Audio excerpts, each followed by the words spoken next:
Iman Gadzhi, Russell Brunson, Antoine Blanco, Hakim Benotman, ce sont tous des multimillionnaires et ils utilisent un même système pour faire autant d'argent. Ils utilisent l'opportunité du moment, les Free Day Challenge. Et dans cette vidéo, je vais tout vous dévoiler. Imaginez pouvoir transformer 3 jours de votre temps en une machine qui vous ramène 10, 20, 50 nouveaux clients automatiquement. Alors on pourrait me dire, Rémi, ça a l'air trop beau pour être vrai. Je suis pas Iman Gadzhi, je suis pas Antoine Blanco, j'ai ni sa notoriété, ni son budget. Je vais vous montrer que vous pouvez faire littéralement le contraire. Si vos tentatives précédentes de webinaire ou de lancement ont foiré, ce n'est pas de votre faute. On vous a juste jamais expliqué le système qui marche vraiment. 99% des experts en ligne vous vendent du rêve avec des systèmes de webinaire qui datent de 4 ans. Et vous le sentez bien, quelque chose qui a changé. Votre audience, elle est distraite, elle ne convertit plus comme avant. Ce qui marche le mieux aujourd'hui, c'est pas les webinaires en one shot, c'est les challenges de 3 jours qui vont créer un vrai événement, une vraie relation entre vous et votre prospect et une communauté temporaire. Et je vais pas vous mentir comme les autres, c'est dur à mettre en place et ça prend du temps. Mais c'est pour ça que 90% des gens se plantent. Ça fait 1 an que je crée et j'optimise des tunnels pour mes clients et j'ai analysé des dizaines et des dizaines de challenges sur le marché FR et US. Alors restez bien jusqu'à la fin de la vidéo, prenez des notes parce que dans les prochaines minutes, vous allez savoir exactement si le challenge de 3 jours peut exploser votre business et comment le mettre en place. Maintenant concrètement, quel est le système d'influence challenge si on dézoome? La première chose au niveau de l'expérience utilisateur, c'est qu'on va ramener du trafic. Donc trafic froid et trafic chaud. Trafic froid, ça va être tout ce qui va être des publicités et trafic chaud, ça va être votre audience donc sur vos réseaux sociaux. On va les ramener vers un tunnel de vente sur une page d'inscription ou après qu'ils soient inscrits, ils ont 2 possibilités. La première chose, c'est de rejoindre la communauté. Donc il y aura une communauté privée, ils vont pouvoir échanger avec les autres membres, poser leurs questions et partager leurs exercices. On va parler d'exercices un peu plus tard. Après, ils vont pouvoir directement venir sur le live. Bien sûr, il y a des séquences mail, SMS, etc. pour les rappeler de venir au live, mais je vais pas aller dans le très technique aujourd'hui. Du coup, pendant le live 1, on va vraiment pas pitcher. Le but, c'est de ramener le maximum de gens au live 2. On va donner un maximum de valeur pendant le live 1 et on va même donner des exercices à faire pour le live 2. C'est vraiment pendant le live 2 qu'on commence à pitcher. On ne pitch jamais pendant le live 1. Et pareil, pendant le live 2, on va redonner des exos pour le live 3. Avec le live 3, pas d'exo parce qu'il n'y aura pas d'autres live, mais du coup, on va finir de pitcher en remettant de l'urgence sur notre offre. Après, on en arrive sur plusieurs options. Soit vous avez un produit high ticket, et c'est ce qui est fortement recommandé lors de challenge, soit vous avez un produit low ticket. Low ticket, c'est moins de 1000 euros, du coup, vous renvoyez directement vers un bon de commande. High ticket, vous renvoyez vers des calls, une prise de call de sélection. À ce moment-là, du coup, la personne peut avoir un call qui est booké et après potentiellement devenir client si elle est closée ou pas. Maintenant que vous savez concrètement comment marche un challenge, je vais vous montrer quelles sont les choses qu'il faut absolument avoir pour que vous soyez un bon profil. La première chose, c'est d'avoir une offre qui est validée. Qu'est-ce que je veux dire par offre validée? C'est déjà plusieurs ventes, au moins une vingtaine de ventes, pour vraiment comprendre et savoir que, ok, votre offre est validée et elle est market fit. La deuxième chose, c'est d'avoir une social proof qui est forte. Concrètement, si vous n'avez pas de social proof, vous ne pourrez pas vendre en webinaire ou en challenge. Donc, avoir une social proof, ça passe par les résultats clients, et on en viendra normalement juste après ici. Donc, les résultats clients, super, super important. Sinon, les gens vont pas pouvoir se projeter quand ils vont voir du coup vos résultats. Ça va leur permettre de se projeter pendant le challenge. S'ils voient pas de résultats clients, ça va être très compliqué. Surtout si vous n'avez pas de social proof, c'est encore plus compliqué. Quatrième chose, c'est d'être à l'aise à l'oral. Et on y vient juste après avec le fait de savoir transmettre des émotions. Si vous n'êtes pas à l'aise à l'oral et que vous ne savez pas vraiment transmettre des émotions et que vous parlez d'un ton monotone, typiquement, ça ne va pas marcher. Parce que là, on est en face de quelqu'un à travers son écran. Si vous n'arrivez pas à transmettre des émotions, il n'y aura pas de musique derrière vous. Si ça fait une vidéo YouTube, non, c'est vraiment en live, il n'y a pas de montage. Donc, il faut savoir transmettre des émotions et être à l'aise à l'oral, sinon ça va se ressentir et les gens vont quitter le live. Et dernière chose, c'est d'avoir une audience et ou un budget ads. Vous avez 3 types d'options. La première, c'est que vous avez une audience mais pas de budget ads. À ce moment-là, vous lancez un premier challenge avec votre audience et après, avec le premier challenge, la trésorerie, vous la remettez directement dans le budget ads en plus de votre audience. La deuxième option, c'est que vous n'avez pas d'audience et que vous avez du budget ads, à ce moment-là, vous lancez des ads. La troisième option, vous avez les deux et je vous conseille de quand même tester un challenge avec seulement votre audience ou alors avec très très peu de budget ads. Maintenant que vous savez si vous êtes un profil parfait, concrètement pourquoi le challenge, le Full Day Challenge est l'un des meilleurs formats.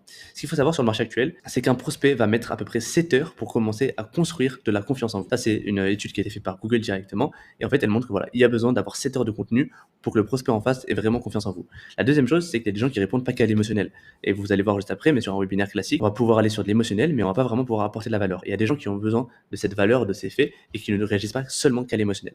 Troisième chose, c'est que le marché est de plus en plus aware des techniques marketing. Ils sont de plus en plus conscients par rapport aux techniques qu'on utilise sur eux, et donc parfois ça peut vite les repousser. Et la quatrième chose, c'est qu'il y a un manque de confiance. Pourquoi? Parce que 1, ils sont aware des techniques marketing, et 2, sur le marché de l'infoprenariat français, il y a eu beaucoup de scams, et du coup, beaucoup de gens associent l'infoprenariat avec du scam. Donc pourquoi le Free Challenge répond à toutes ces objections? La première chose, c'est que c'est un format qui est long. On est littéralement entre 6 à 8 heures de live, donc on rentre largement dans les 7 heures. En plus de ça, on peut apporter de la vraie valeur, parce que contrairement à un webinaire de 1h30 où on va pitcher au bout de 1 heure, alors sur un challenge de 3 jours où le premier jour on va même pas pitcher, on va vraiment pouvoir apporter de la valeur et donc renforcer cette confiance. Parce que la vente, c'est un jeu de confiance. Troisième chose, c'est que vous pouvez casser l'objection sur littéralement 3 jours. Ça arrive que, par exemple, sur des formats webinaires ou des formats VSL, la personne, vous allez pouvoir essayer de casser une objection une première fois, et elle, dans sa tête, l'objection va tellement forte qu'elle va se trouver des excuses. Alors, sur un challenge de 3 jours, vous avez littéralement 3 chances de casser ces objections et de les marteler une par une. La quatrième chose, c'est que c'est un format one to many. Et en fait, ça, c'est un levier de scalability qui est énorme. Parce que littéralement, pour les mêmes 3 jours, vous allez dépenser en temps et en énergie, vous pouvez faire 10 ventes comme vous pouvez en faire 500. ensemble. Maintenant, comme je vous en ai parlé en début de vidéo, il y a aussi cet effet de communauté. Les gens vont arriver dans une communauté avec des gens qui ont le même objectif qu'eux, qui sont au même stade que eux en tout cas, parce que c'est le même avatar client, même s'il y en a plusieurs.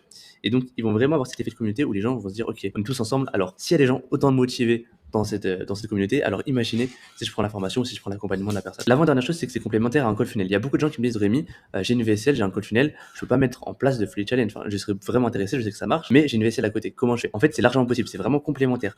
Le call funnel et le free challenge, c'est littéralement les deux meilleurs funnels que je peux vous recommander actuellement. Le funnel VSL, vous pouvez le garder pendant toute l'année et le lisser sur toute l'année. Maintenant, pour aller chercher des gros résultats en termes de trésorerie, vous pouvez faire des challenges, par exemple 4 fois dans l'année, chaque trimestre. Et ça marche très très bien. Septième et dernière chose, c'est que vous allez pouvoir faire des interactions avec le live et répondre aux questions. Et ça, encore une fois, ça change complètement la donne. Vous allez créer de la confiance, vous allez créer une proximité avec votre prospect parce que vous allez pouvoir interagir avec eux pendant le live. C'est littéralement en direct, c'est pas une vidéo YouTube, c'est pas une VSL. Vous allez pouvoir interagir avec eux et répondre aux questions.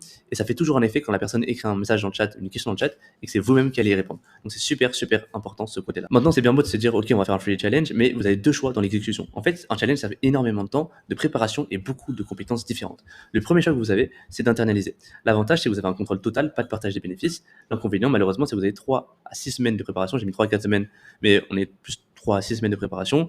Une courbe d'apprentissage qui est coûteuse, qui va coûter beaucoup d'argent. Multiples compétences à maîtriser parce que vous allez recruter des gens. Et donc, il va falloir savoir s'ils font un bon boulot ou pas. Donc, il va falloir que vous montiez en compétences. Il va falloir savoir recruter une bonne team. Et ça, c'est très très dur de recruter une bonne team. La dernière chose, c'est que vous allez avoir des gros coûts fixes pour chaque prestataire parce que la plupart du temps, ils ne prennent pas de pourcentage sur les bénéfices. Le deuxième choix que vous avez, et pour moi qui est le plus adapté à 90% des gens qui regardent cette vidéo, ça va être le deuxième. C'est de passer par une agence partenaire, typiquement comme la nôtre, où l'avantage, c'est que vous avez que quelques heures de travail au total sur la préparation du challenge. Vous avez une expertise qui est éprouvée par l'agence directement. Et vous allez pouvoir focus sur votre cœur de métier, c'est de délivrer un bon service. Parce que votre cœur de métier, c'est pas d'avoir des clients, c'est pas d'avoir plus de clients. Vous, c'est de délivrer un bon service et vos clients soient satisfaits. Parce que votre expertise, elle est dans ce que vous vendez. Bien sûr, il y a un inconvénient pour vous, c'est que l'agence prend un pourcentage sur les bénéfices. Donc ça, c'est les deux choix que vous pouvez faire au niveau de la mise en place d'un challenge. Généralement, je vous conseille agence partenaire, à part si vraiment vous avez une grosse équipe, etc. Pour vous donner un exemple concret, il y a Mindeo qui ont internalisé une équipe, mais c'est une équipe qui bosse sur 3 à 4 challenges de profils différents. Donc généralement, ça va pas être rentable de prendre beaucoup de prestataires à des coûts fixes pour gérer directement votre challenge et internaliser. Si vous regardez encore la vidéo, c'est que vous êtes intéressé. Alors même si vous hésitez, cliquez sur le lien en description pour visiter notre site. Vous pourrez voir comment on procède et les témoignages de nos clients. Et si vous voulez aller plus loin, vous pouvez même réserver un appel avec nous pour nous poser toutes vos questions et voir si vous êtes vraiment un bon profil. C'était Rémi, j'espère que la vidéo vous a plu. Si c'était le cas, n'hésitez pas à vous abonner. Ciao, ciao.